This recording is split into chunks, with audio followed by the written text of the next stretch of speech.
So Ivory Darkness comment says God is a coward who never shows his face to those who can beat him, but that's not actually true because God showed his face like two or three times to people who have beaten him. For example, he had to apologize to Moses, and then there was also when he got into it with Abraham, and Abraham bartered him down, and of course, Jacob, yeah, and Jacob beat him at wrestling, even though God cheated.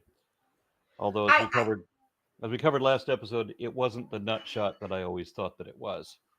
I mean, I can see why you thought that though, but yeah, God is God's character. It's he's sort of like the ultimate Mary Sue, but like the version, the sulky bully version of a Mary Sue. What is that? Because the I don't know Mary what a Sue is Mary the Sue is. a Mary Sue is a character like Bella Swan in Twilight. They're a character that essentially has no That's personality. not going to help me.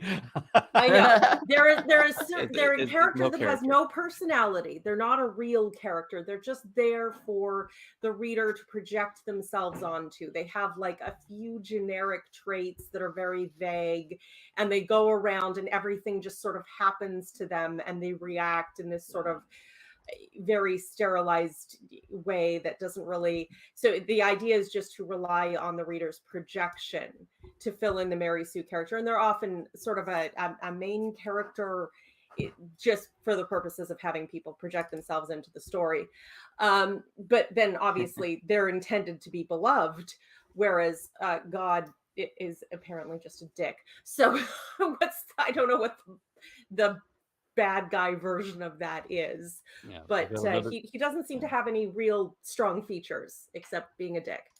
We got another comment. This one from Digital Indra, who says, on a serious note, would God have a soul? Like assuming God was a thing.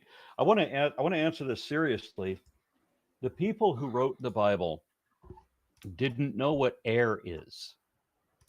They knew that you would die if you couldn't breathe, so they assumed that a soul was having the breath of life, and so they're constantly throughout the Bible. There are you can compare different translations to recognize that, and the etymology of the words that they're using, and to show that when they're talking about give up the ghost, it means breathed their last, and so forth. So there's a whole lot of the supernatural, spiritual, the idea of souls and everything. The idea of the jinn, for example. I mean, they look like whirlwinds because they are whirlwinds. They thought that dust devils were literally devils. They didn't know what air is, so God is the air. Only the Spirit of God moves over the surface of the water. So you have this thing that's inside you that gives you life. And when a baby is born, in the Jewish tradition, they would say that it takes its first breath and becomes a living soul. It becomes infused with the spirit. So breathing is spiritual. The air is spiritual. So to go back to the question, then does God have to have a soul? Did He breathe the soul No, God into is Adam and the Eve? breath. Yeah, A that's soul Into the is soul? I think that means God is a soul. Like it's well, souls are a part of God is a very Jewish Yeah, only the traditional spirit of God understanding. moves over the face of the water because God is Yeah, literally the wind.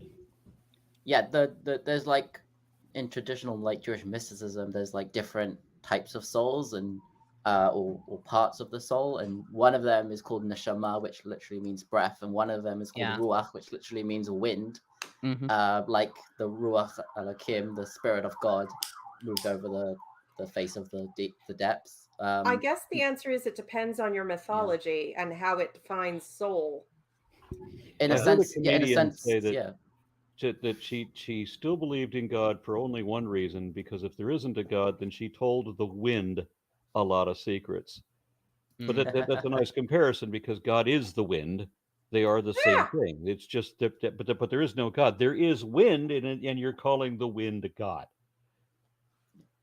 Yeah. So the idea is that God isn't a soul, but all souls are a part of God, and when you die, you return your soul to become one with So God. that Not to be juvenile, but someone in the chat said, "What are farts then?"